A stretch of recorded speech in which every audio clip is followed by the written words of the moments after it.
ArTechník podcast number 17 for July 15th, 2012. That was all about my game. Oh. We started. Oh, you've done it to me again. And then your radio voice comes on. Oh, I'm aware I'm on the air, as it were. The whole theme song now. Just to let it play a little bit. Chords, I can't. You're stuck? Well, it's too far away. How's Nope. that? How's that? There, that's better. That's riveting. That's what that is. Yeah. But the theme song hasn't even ended, so I guess we're all right. As we Yep, we adjust. entertained them enough. All right. Ha ha ha. Well, it's been another week since we were last together. Yep. Yep. The illusion is alive. Ooh, illusion. And we're out of beta. We're releasing on time. What? What does that mean? We have a new sound system. We should be good to go. Oh, Don't jinx it. I like jinxing things. he does. He does. He's screwed up so many things in my life. Life. Haha, jinx. I owe you a Coke Out now. still. Oh, he yelled that into the microphone. Oh, I'm sorry. That's I'm all wearing right. Earbuds. Caca. So that your sound shoots directly into my skull. So are most of our listeners. Yeah, that's true. That's how they like it. And Aaron was referring to my shiny new iMac. Yes. 27 inches of awesome. Mm-hmm. Gotta tell the inches, huh? You know. Article. But it's okay.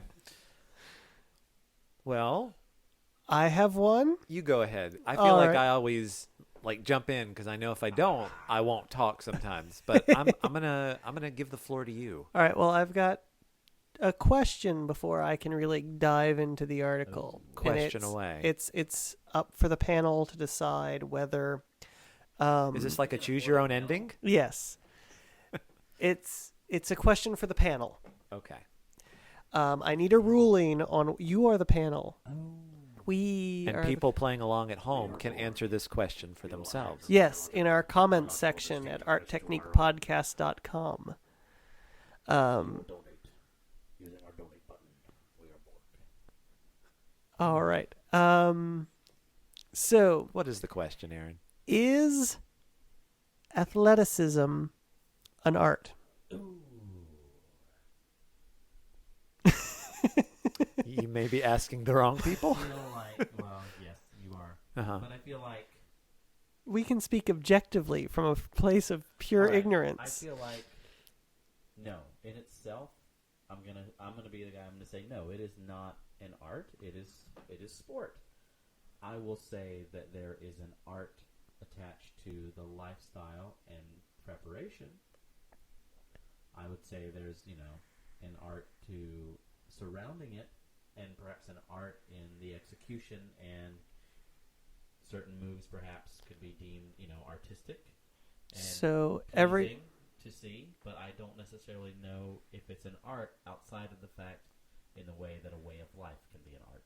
Okay. Or can be Okay. artful. So everything about it is artistic, but it is not an art. Well, I was gonna say maybe from an outside observer, there are elements that could be, you got bodies in motion sometimes with certain sports, and there's certainly a lot of awesome pictures that have come out of people photographing football games and basketball games So and the stuff like that. photographs are art, are the sport. Well, I don't know.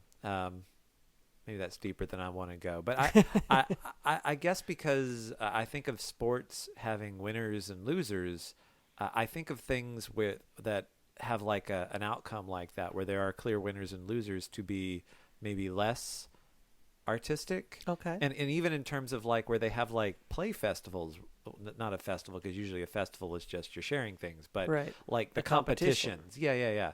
Where there's, one play declared the best over all these others. Uh-huh. I tend to think of that as more like a sporting event. I do. Okay. So then is art a sport? You mean like improv Olympic and those kinds of things? Not improv Olympic. I'm sorry. I mean theater sports. like theater conference, 8 middle schools bring their one act show and one of them is the Yes. winner. That's what I'm referring to. Is I tend to think of that This isn't as a more question of sports funding, like. is it? No, not about funding. Yeah, I tend to think of those competitions again. When I hear competition, that's what makes me think of sport, or that seems to be the defining characteristic of sport to me. Interesting. That at the end of it, there's a winner, there's a loser. Whereas more artistic endeavors or Are art in general, Each judged on its own merit. yeah, Okay. yeah. I think that's where I'd come from on that. So closely related, but not actually nested under one in each other in one way Yes. or the other. Yes. Okay. And it's interesting when you asked that question. I instantly thought back to this question in high school that I remember my Bible teacher, because I went to a little Baptist affiliated fundamentalist school all 12 years, and I remember one time in one of my Bible classes, I think we were having an off day, and so we somebody brought up the question: is cheerleading a sport? Okay. And I remember that question. I remember the teacher of the class, who is a man I respect very much.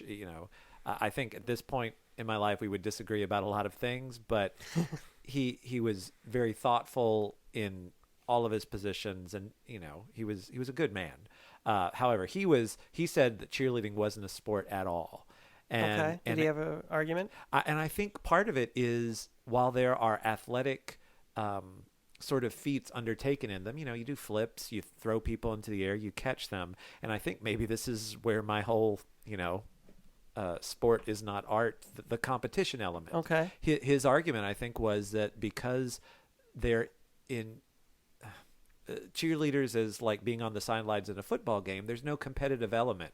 Yeah. You know what I mean? I mean, yes, there are competitions they go to and compete against other people. I don't remember all the specifics, but I remember that being at least one statement that was thrown out there at the time. Is cheerleading art? Along with dance and movement?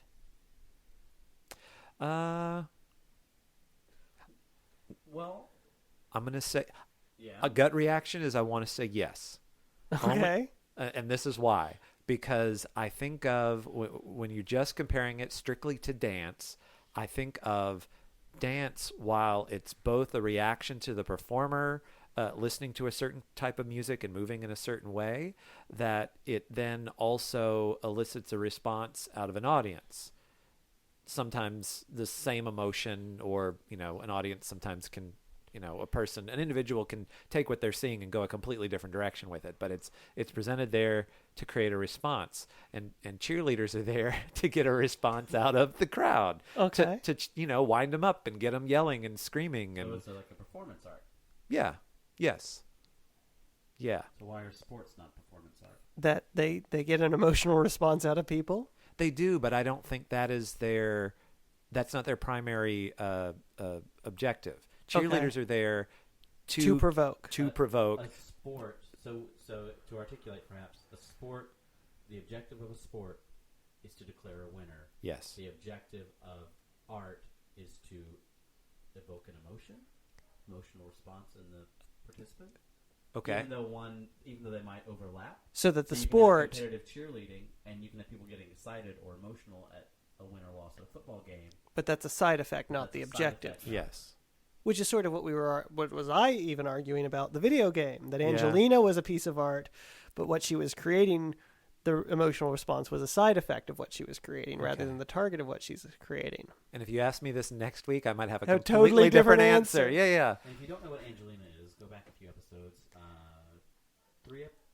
Go back to what was the episode called? Was it Pungarism? Pungarism. Pungarism, Go back yeah. to Pungarism. Yeah. You'll find out what Angelina is. Ooh, nice reference. Thank you. All right. Well, that was a very interesting already sort of discussion. I hear that argument. I'm wondering. I could see it falling into definitely a similar family to art, which is odd because as you grow up arty and particularly non-athletic enhanced, you sort of grow into this rivalry between the art kids and the sports kids, and there's never this place to cross over. And the more I think about it, the more I do see similarities between the two. It says the local not local, but recent joke about fantasy football is just Dungeons and Dragons with athletes instead of paladins and things. I'm a level 4 quarterback. Um, I think I remember a lot of that divide being fueled by funding, being fueled by watching a lot of the athletic programs get a lot of the dollars, and you're putting together a set with cardboard in a high school. Yeah, some of it comes down to funding, and it's also because of where it falls under. Like I remember, the plays that we did at school were owned by the English department or the art department or show choir. That's all we had actually at the place I went to again. And but the competition, the one-act competition, fell under the qualifications jurisdiction of whoever the head coach was at our school, because the literary because it was a competition, I guess it was usually it was I can't think of the word, but anyway, it was the head coach at our school's responsibility, and at all of the schools, again within the, I think, GISA, which was the Georgia Independent School Association. I don't know if it was the same way with public schools, but under You fell under athletics. Yeah, Well, I the remember competitions at did. college, Yeah, student activity fees, and I think things falling under athletics, and it's not uncommon. Yeah. I'm on a different thing, but Yeah. The college I'm at, we definitely get a lot of our theater funding through the student activity fees, which means that our budget is completely decided by a group of students that got voted into the student senate, because they were the 12 that decided to run, and most of the time for the stipend that was awarded to each senator. And they had complete control over our budget every year. And it could be arbitrarily changed based on these 20 college-age students' decision on whether the theater program was important this year or not. yeah. And, being a 2-year college, the senators weren't generally there for any longer than maybe 2 years, one to get trained and one to be the lead students. I would have been that 6-year student at 2-year college. Yeah. Well, I was that too, and there's no shame there. Yeah. Me too. But Yeah. I was at mine for 3 years before I moved on to Hey, Columbus. some of you walked out with degrees. That's right. I am Dr. Montag. If we're just going by I'm years. Roy Holbrook. Grand Chancellor. No. well, one of the things over at Georgia Perimeter, we're trying to get NAST accreditation, and one of the things they were saying is you have to have a budget that comes from a specific place and is a guarantee of a certain amount of money, or we can't give you NAST accreditation. And that's suddenly a piece of information that the upper administration is listening to. Yeah. That suddenly there's this accreditation sort of stuff on the line. But yeah, it's been very weird to find out exactly how the sort of funding half of all of that happens. We've also discovered that there are certain state laws that say the arts are entitled to equivalent support as the athletic programs, and if you give one department a thing, you can't deny it to another department somehow. People above my head have that information, but apparently it's useful to us when we're trying to get things funded. Yeah. But all of this to the point of I read this really cool article, but it felt right for the podcast, even though it was about athletics. And so I have brought it, and it's, at least for me, the first paper article I've brought in rather than an internet article. This is from... I saw you looking at paper last week. It was getting ready for this thing. Yeah. Well done. Thought I had you. Yeah.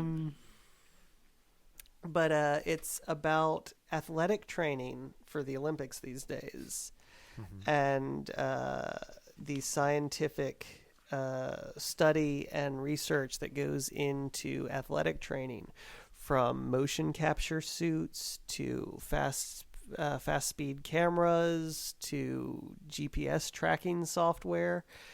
And it talks about, this hurdler was learning that if she lowered her leg nth of a second sooner she would pick up this much speed in between each hurdle and move along the track that much faster because she was a great runner and she lost speed on the jumps. And they did this motion capture and really tracked exactly like to the nanosecond her movement down the track over and over and over again. And they calculated, okay, as soon as you come off the hurdle, you lower your leg right here and it's going to do this thing. And she picked up 0.4 of a second to her average track speed. And she made it into the Olympic trial qualifications by 0.4 of a second. Because in track seconds, that's like years. Yeah. Wow. And they're doing it with swimmers and water displacement studies. And like, okay, if you enter at this angle from the jump off, you'll overall make up this much speed overall through the course of the track. And that the rate of increase has slowed between how long it took to improve, like how fast people were running a mile. Originally was making great leaps and great strides every set between the Olympics, and now it's fractionally smaller and smaller improvements. And they feel like in almost all sports across the board that humans have learned about as much as they can, and that they have reached basically the human ability of all of these different sports. Right. That there isn't evolutionary biology available to improve more in these sports. So you're saying we need to move on to death sports? That's the only option, as I see it, No. is to go. See, No, I was going to say genetic modification. that is. Yeah. But that's that's the Olympics. That's Yeah. the one of the premier sports things. If we have reached the pinnacle of what humans can do, Employ robots. employ robots, and then that changes exactly what sports are. What are we arguing for here? We had a robot episode a couple of weeks ago. We want to replace robots with our actors, That with our robot wife runners. is not going to make herself. See, if they use all the sports money out there to invent sport Make the body, athletes, and then you set Angelina Oh, for I the- see. for the then he'll get his robot 'Cause I'm wife. going to want a witty Like- lady. There we go. So you're saying, look, we pretty much hit a wall with sports. Yeah. So now it's time to put a little bit of that money into the arts. Well, that's That's your possibly argument. a question there. Yeah. Nice. I'm for it. Yeah. It's like, all right, there you go. You have perfected sport. I guess, you Sport is done. Sport- Move on to something else. you have won the internet. Well done. Time to log off. Not you. Turn the internet back on. That's where we are. To the one sports person listening to this show, thank you. You passed our test. Yeah. You're still here. Yay. Yay. You can be our friend. You can be our friend. So I found this like fascinating, this idea that we're there. They Yeah. have done just about everything they can. I guess one path would be to invent new sports that challenge Meta us human sports. in new and different ways, but it's sort of an interesting concept. Yeah. I have nowhere else to go with that All right. other than I think it's cool. I'm intrigued and interested by creating new sports. Yeah. Yeah. I mean, do people still do that? I mean, like, are we making up new things How to? recent is parkour? I don't know. Well, Assassin's One more Creed is did it parkour. in the Middle Ages. I don't know that we can run by an Assassin's Creed timeline. What is possibly inaccurate about Assassin's Creed's timeline? What about bumper pool? How long has that been around? Bumper pool? you know. What about beer Is that a pong? sport or a game? Would love to play a game. Because there we go. There's the third. Is it art, sport, or game? Okay. Ooh. Man.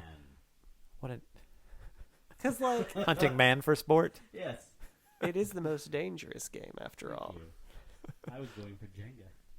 Jenga. Death Jenga. Jenga. Jenga. Life-size Jenga and whatever is left of, what's the city? Detroit, that they're leveling. Well, all right. Thinking about inventing new games. You're getting back on topic. Okay. Well, kind of. You know that game? Arguably. Yeah, just barely. You know that game show that's syndicated, Wipeout? Yeah. It's Is that like- the new sport? Yeah. It's kind of like intense adult Double Dare. Oh yeah. That's what it is. People falling. I don't see how more people don't die. Like that first When you one watch where their spines bounce yes, around like that. when they it's- played in slow motion, they bounce like that on the first course that they usually make everybody run, and you jump from Yeah, those big- 3 giant red balls. Yeah. I mean, watching people's bodies contort. They're not supposed to bend that way. No. It's just wrong. So, some jackass is like, "Oh, I'm gonna make some pun right here." yeah. Well, don't mess with. Was it John Henson, the guy with the big skunk streak in his hair? He's one of the John Henson. Who? Johnny Knoxville? No, he used to host. He was one of the hosts of Talk Soup for a while. Oh. Oh, He's one of the yeah. commentators on that show. He's at least one I recognize. Small bird head, right? Yeah, he's a slender guy. Yeah. Eyes too close together. I This is why we have so many celebrity friends at ArTechník. don't know. I don't know. But he's funny and snarky. I've always liked him.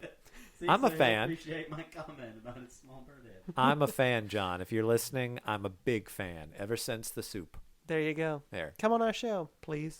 You can beat me up if you come on our show. You But- can punch me in the face. All right. So is that a sport? Not anyone, just that Wipeout. Wipeout. Is Wipeout a sport? Oh, I think because so. It's competitive. It's athletic. Yeah. It's weird, but yeah, I'd say it's on a fringe. But Okay. Yeah.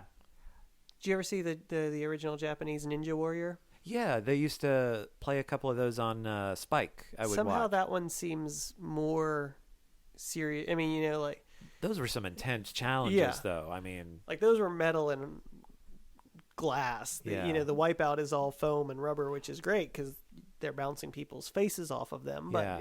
But this, yeah, like the ninja one, the one that I remember I was always most impressed with, this was like a challenge they would have at the end. Yeah. Where they had them basically in a really big chute. Yeah. Like where oh, they the could straight up climb. straight up That's climb. always level 4. Okay, yeah. That would just blow me away. Yeah, I was yeah. like, It was- anybody, yeah. Sorry, it's a spider walk 40 feet into the Yes. air, and then a narrower spider walk where the walls slowly spread out on either side of you. Yeah. And then you have to grab a rope and get up the last 10. Absolute insanity. I Yeah. miss Double Dare.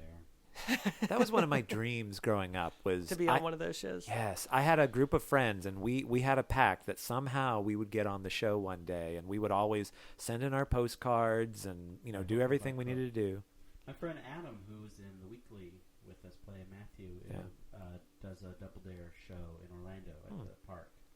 I believe he's still doing that. I believe that's still open. Yeah,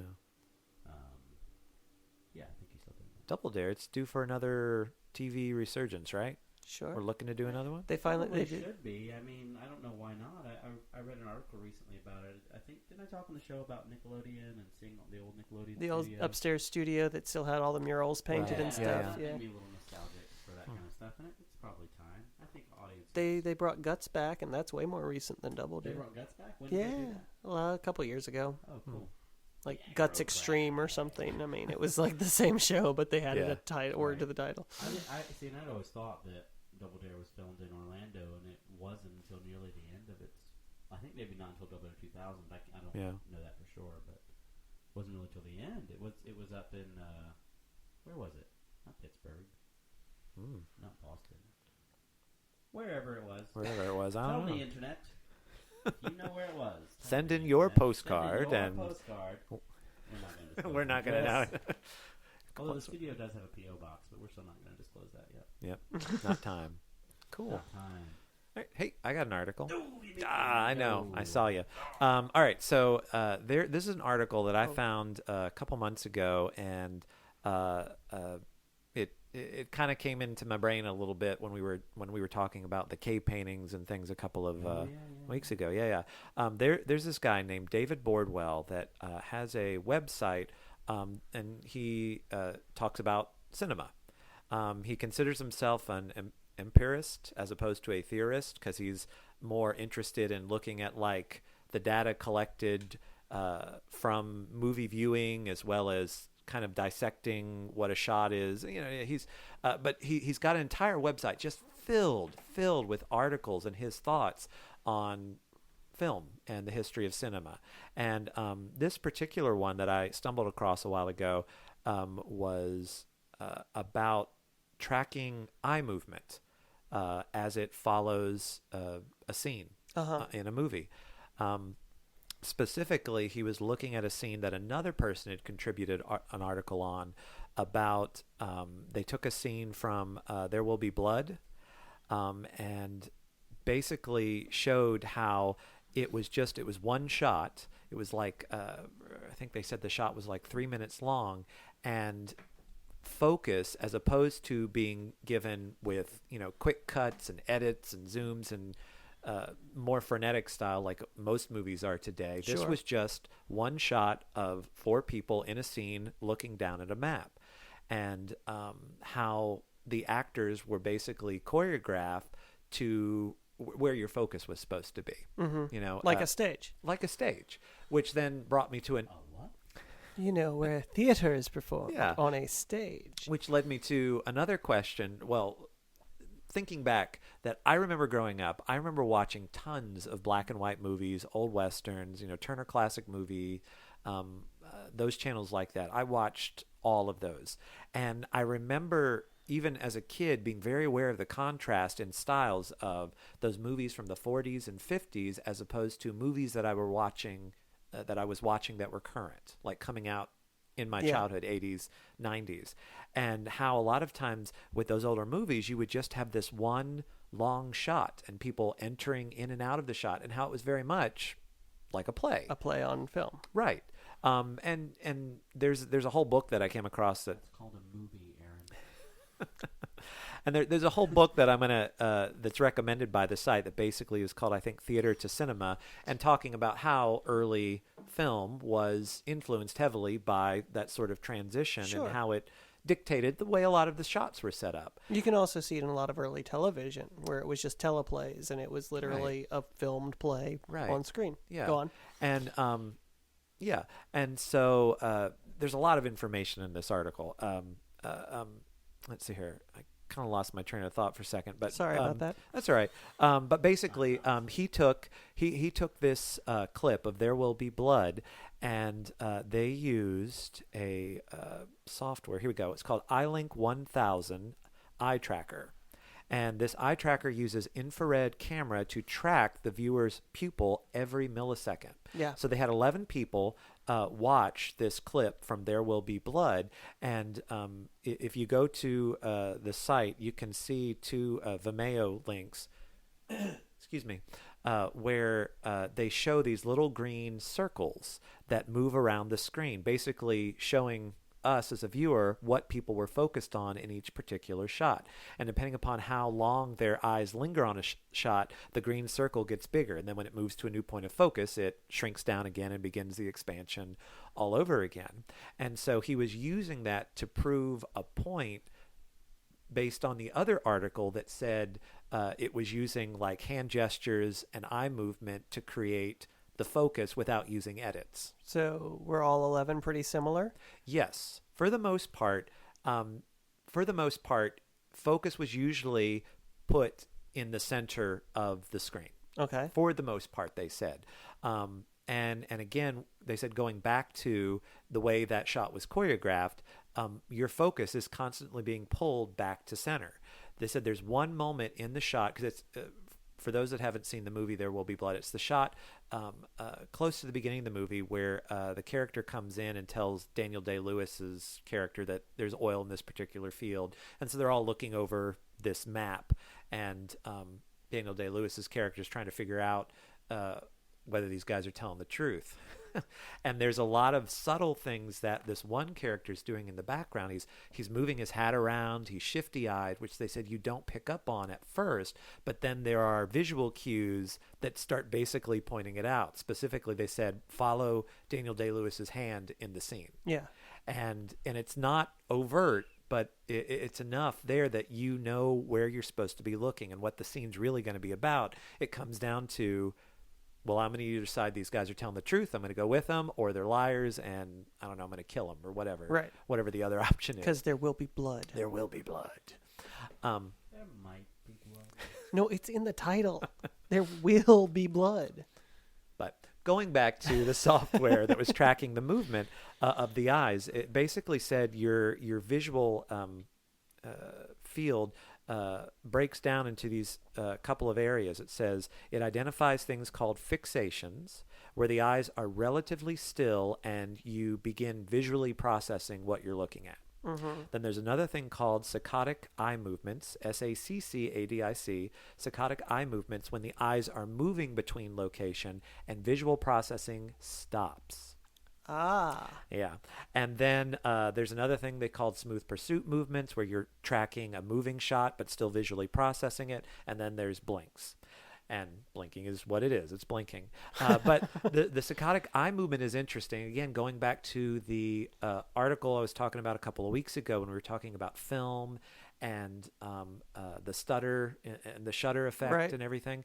And basically, the saccadic eye movement is when you are kind of looking at something but not taking in the information, and your brain fills in the blanks from when you are taking in information. All right. So that's that more technical thing that I talked about a couple of weeks ago, where, I said there was that whole theory about persistence of vision. Right. Persistence of vision is the practical working definition of what it is. This is the biological. Yeah. That discussion happened in the episode called Flow Time, ladies and gentlemen, for your reference. So this whole episode is going to be called back to other episodes. I like it. Yeah. But it was basically saying how it says on average, each fixation on a shot lasts for about 300 milliseconds. That's 1/3 of a second. But it's so long in Yes. Olympic athlete time.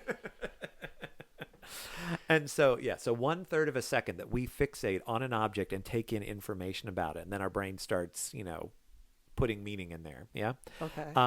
And they said the saccadic eye movements sometimes take between 15 to 30 milliseconds. That's how fast they are, that you're jumping from thing to thing. Yeah. Okay.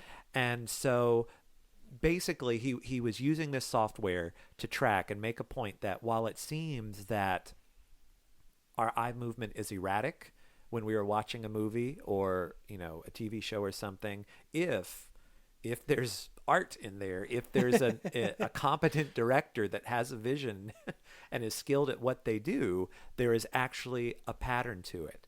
And he was using the software and running these experiments to go back and prove a point that that the director, who didn't have the software, was Yes. able to set things up in such a way that if you tracked it with the software, he was right. Like all of Yes. his, not subconscious, but those subtle directorial things where he said, I want you to lift your hand here, Yes. paid off. Like Yes. it was exactly the results he expected them to Yes. be. His or her.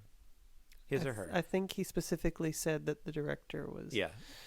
And so, but this comes back to something that you keep referring to, Aaron, over the weeks, basically saying that the focus, if you watch both of the clips, it keeps bringing your focus back to the center as opposed to the periphery, where we Right. do not take in as much information. So again, coming back to, it feeds that biological evolutionary instinct that we have to focus on the movement, because there's that predator instinct. Yes. So the TV Is or the out to film get me. as predator.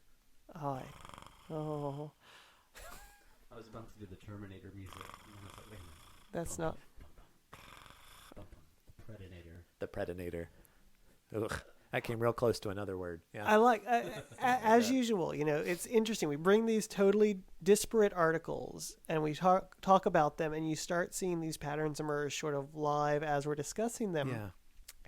And it's this idea that this director has the sense of how to craft his movie so that people are looking where he wants them to look, even when he's not moving the camera specifically.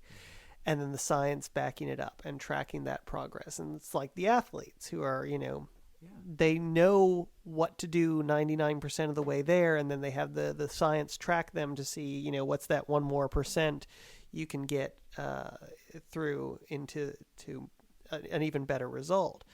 And it's sort of interesting because I also read an article about over the years, somewhat unintentionally, as in no one seems to have stated specifically, I'm planning to do it this way, but music we view as evoking a certain mood follows the sort of natural speech patterns of a person in that mood. music that we view as somber is not quite monotone, but it's much more limited in its range. It stays down, it stays slower, it stays sort of consistent.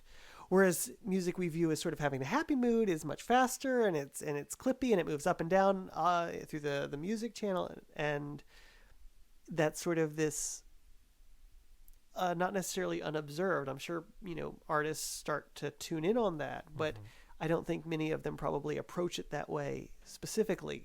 I'm going to write this so it sounds like someone talking while being sad. Sure. I think it comes back to the subconscious being a better storyteller than the conscious all the time. Yeah. Yeah. And so to have the sign, they've analyzed speech patterns and compared it to movies, and it's sort of all the same thing. It's like, do we use the technology and the psychological elements that we can discover, or the physiological elements in the athletics, to improve our craft? And if so, is it cheating per se? Like, if Are you saying, okay, is it cheating to draw attention to it so that you can then improve upon it? well, to use Isn't that just good science? yes, Yes. but it's not, is it good art? Okay. If you know for sure that putting the color blue in a painting is going to make people feel anything, a specific thing, and you know for a fact that this scientifically created blue paint that you've bought is guaranteed to make people 80% sadder than the blue paint available through the art store. Okay. Is it good science to use that blue paint to evoke that emotion? But is it good art to? And those are two separate questions. Is it good science, and is it good art? I can't speak to the science necessarily, but I could say that I do think it's good art because I think it's being competent in your craft. I think it's just that we have more data now that we can Sure. draw on reliably. But I mean, it's the same as I remember going all through theater school and any design class you would take. It's like these shapes, these colors, these whatever. It's what you know. But if you go to a commedia class, this character, this pose evokes this thing because guess what? It works. Mm-hmm. If you go in an improv class, and again, my favorite stuff is the Johnstone stuff. It's all about using all the assumptions that audiences are already going to make and understanding where your base is. And I think that good science does make better art. All right. I think it can, but I think drawing attention to it might help out maybe some of those people that maybe struggle and don't have that more intuitive sense as to what creates a good composition on stage or a composition in a painting or something like that. I think it may help draw attention to it by being able to identify what those common gestures and those common colors and shapes are. But I don't think it's cheating, and I don't think it's going to change the fact that there are people that will be born and sort of naturally have that talent. And I still think those are going to be the people that we look to as the artists and creators. I don't think being aware of it and making it, drawing attention to it is I might have gone off track. Isn't going to make it any less powerful. And I don't. A good way to argue for what you're saying, I think, is looking at recent developments in, say, programs like iPhoto. Okay. Tell us about iPhoto, because so as you iPhoto, know, or even, or actually specifically now, the Photos app on your camera app on your iPhone, they started talking about the rule of thirds, and now you can set up a grid to show up on your iPhone. You take a picture so that you can remain aware of the rule of thirds, and they include a little thing that explains it. They mention the same thing in iPhoto and several programs where they're trying to bridge a lack of artistic instinct with scientific knowledge to get people a little closer. Now, what you get is, I think with a lot of people who don't have the intuitive sense you're discussing, that a product that looks right. empty.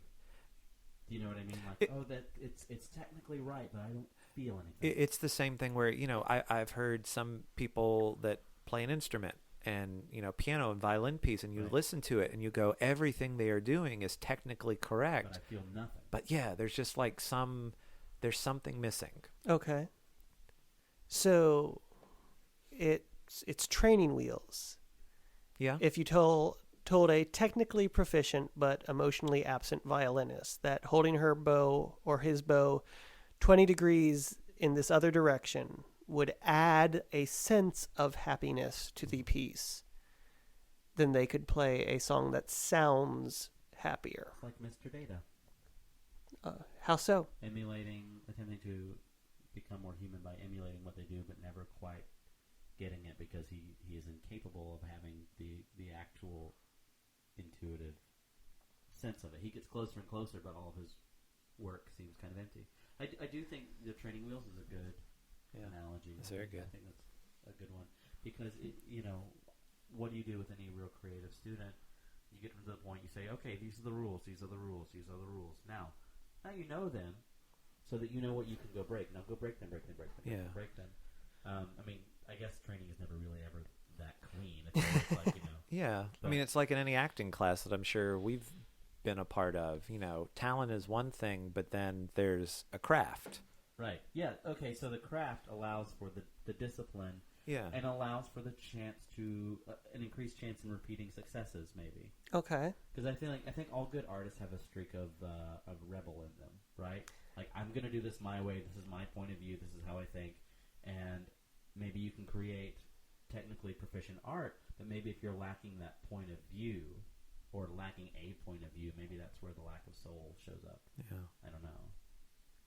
It's interesting talking about artists as the rebel because there was one last thing in my article, and that kind of points back to it. And basically, David Bordwell, who, again, runs this site, go seek it out. There's tons of articles on film and cinema and the history and just theories and everything. But there is this one Russian filmmaker named Yevgeny Bauer, and specifically talking about the sort of long establishing shot where there's not any edits of any kind, but it's characters and actors moving in and out of the frame, and how that was sort of a typical convention to use, they said, anywhere from 1910 to about 1950s, but then we started to fall into this style that movies don't really deviate from. It's become more and more refined over the years, but and he was citing a lot of different examples of different films that use this technique, but specifically Bauer was one that a lot of film historians point to, because he would literally block some of the action that was going on in the shot, and I don't think that there was an intentional sort of method behind it, but it was something he frequently did. He would unbalance the image, create this sort of cheat where there was action happening behind another character, but then he would bring balance to the shot again and have people stage in what we might think of as a more traditional film shot. And then there would be that unbalance again. And he was constantly shifting back and forth between the two, whereas now we would have this always balanced, over the shoulder thirds, technically right, yeah. Right, rule of thirds shot. And they said it was an interesting technique. One example I'll talk about was from a film he made called Leon Dre from 1915. And they said it's just a shot of a bedroom, and it's man and woman fooling around. And his other mistress, enters the room. And so the girl he's currently making out with runs to the bed in the back. The man gets up out of the chair and blocks the bed with his body. The mistress, who has just entered the room, goes back to the bed. So there's this conversation and presumably fight that's going on behind the man that we don't see at all.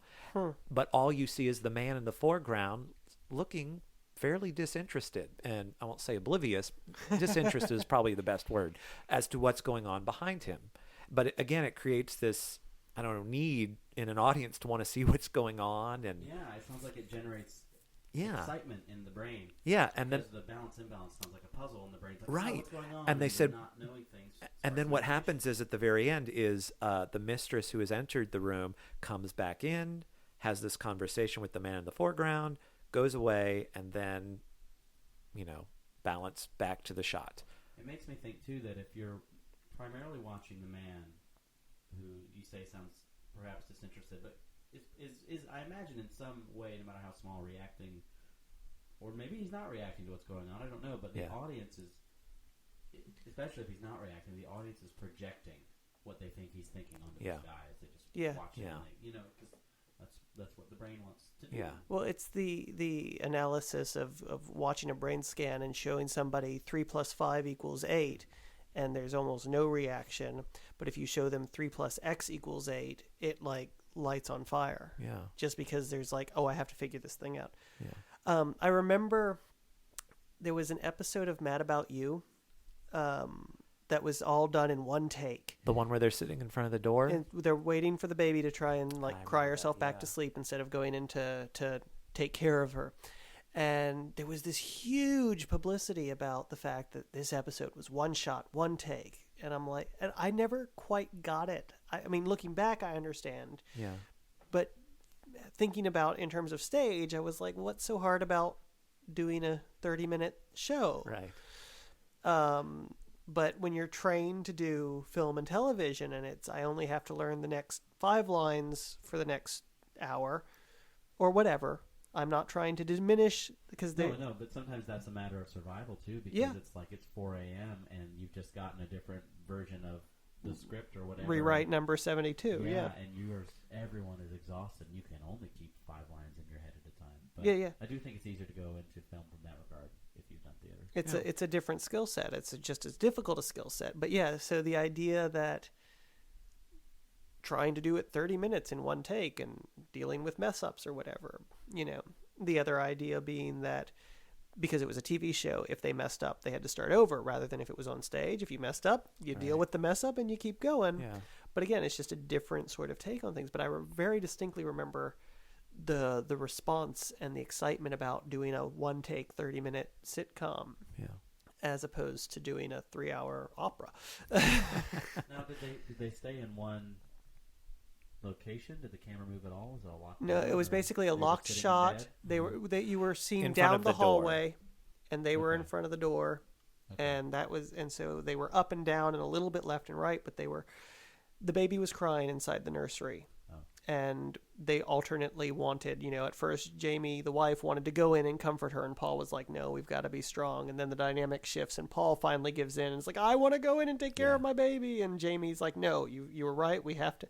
And they debate and argue and try and keep each other calm for 30 minutes. Well, TV 30 minutes, so what, 22 and a half? Something like that. Yeah. And it was just this sort of one-shot thing. Yeah. But Wow. so they're just, David Bordwell and just kind of makes a call for maybe a return to some more originality. That films, I guess, when we want them to make lots of money, there's what is it? It has to appeal to so many people that there's sometimes a watering down. The lowest common denominator factor. And it just Which is funny because now content's changing, I think, right? To be more about smaller, more audiences. specialized. Yeah. And so there is a shift going on Certainly now at that Polar Studios. certainly. Well, sure, but I think in general, Yeah. it's an exciting time. Or the next 10 years, well, it should hopefully be an exciting time to be an audience member that belongs to a niche. Yeah. Because you've got all kinds of content coming just for you coming up, I think. I mean, it's already on its way, but, we have to adjust what is successful. Yes. Yeah. You know, So there you go. that's neat. Yeah. I guess Real super Oh, quick what? little side sure. note. I just Jump it want to in. mention that neurologically speaking, we look at the front of a car the same way we look at a human face. Like talking about the eye movement thing, we trace the pattern. If you track somebody looking at a human face, they look at eyes, mouth, nose. And if you look at a car, it's headlights, bumper, grill. Yeah. And car designers actually have started designing their cars to trigger emotional responses based on the faces they emulate.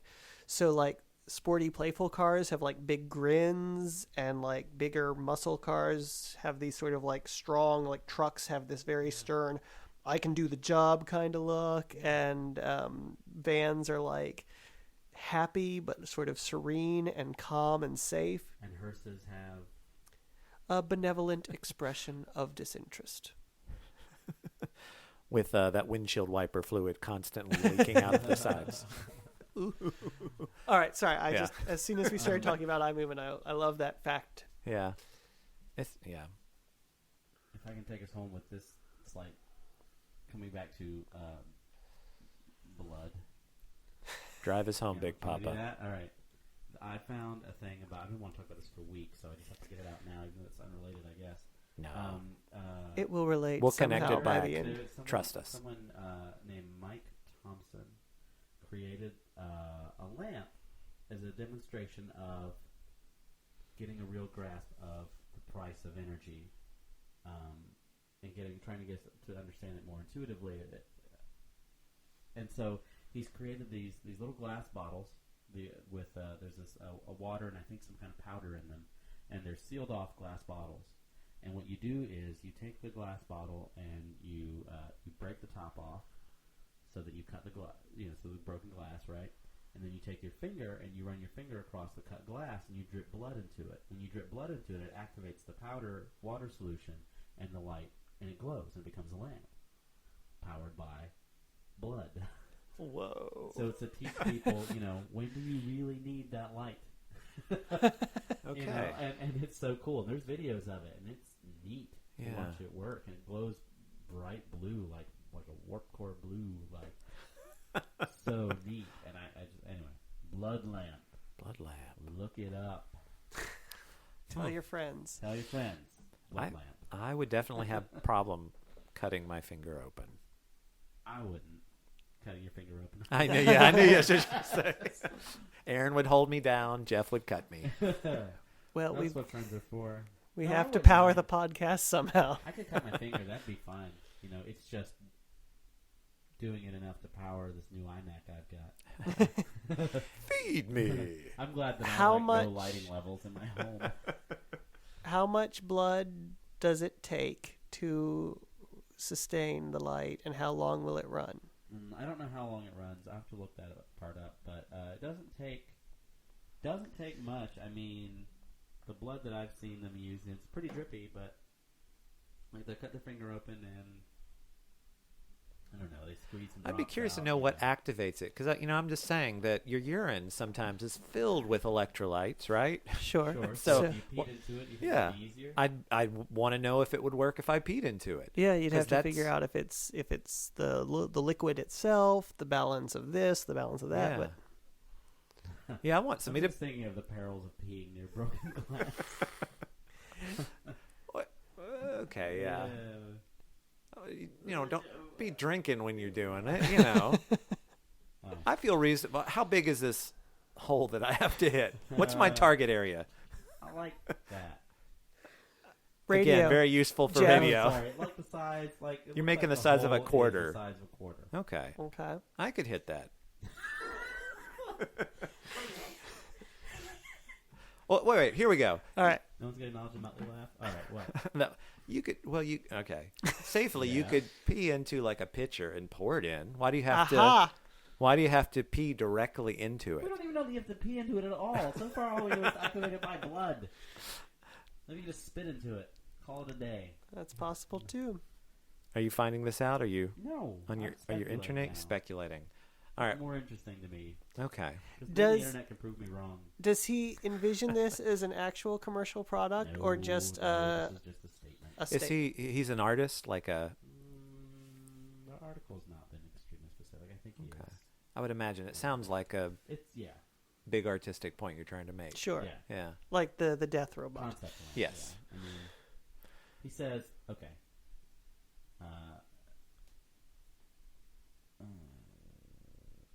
He says, never mind. Oh, he talks about how easy it is. Sorry, how easy it is to get. I thought he was going to say something more interesting, and as I was reading it, I was like, it's not very interesting. Yeah. But basically, all he says is, just we don't give a thought to where the power comes from and the cost of the environment and blah blah blah. And blah, it blah, comes blah, from blah, blah. blood. That's true. Yeah, by creating a lamp, here we go, that can only be used once, the user must consider when light is needed the most, forcing them to rethink how wasteful they are with energy and how precious it is. I think that's a great idea. Blood lamps. Yeah. I'm a hound What dog. about true blood lamps? Don't. I don't know, I watched the I'm first, Louisiana. second. I watched the second season. Just the second season? No, I watched the first one, loved it. Watched the second season, and I got to the end. My roommate Adam Archer and I, we were all into it, and about halfway through that second season, we could feel our curiosity and our excitement waning, like big time. Not to this won't ruin it for anybody, but there was a point somewhere in the second season where the big cliffhanger was all of these enchanted townsfolk were doing like a sort of birthing ritual around this giant egg that presumably and the way the particular episode was set up, I think you were almost led to believe that this one other character laid this egg. Now, then it turned out the next episode that was not true. They were just doing like some, again, Misdirection. Yes, birthing ritual. But when we saw that, I remember Adam and I both turned and looked to each other and were like, we're done. We're done. That's it. Yeah. They have stretched my disbelief as far as it can go. We watched through that season, through the end of the second season, then said we were done. Yeah.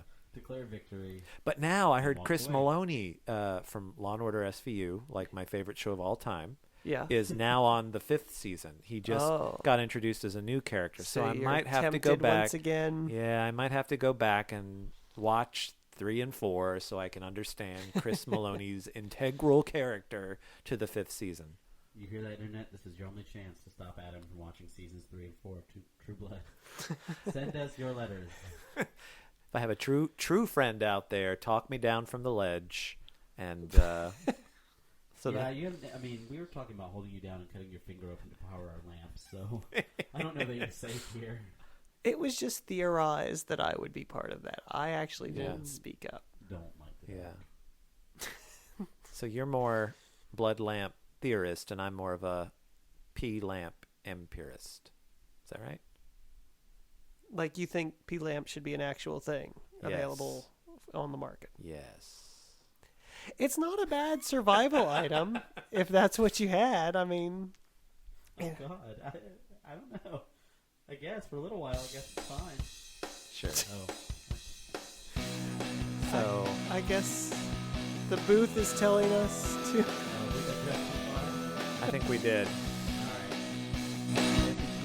All right. Okay. I'm Aaron, and I don't want to pee on my light source. I am Adam, and please don't let them cut me. I'm Jeff, and that's all I got. Another gold sign-off by ArTechník. That's why we let me finish.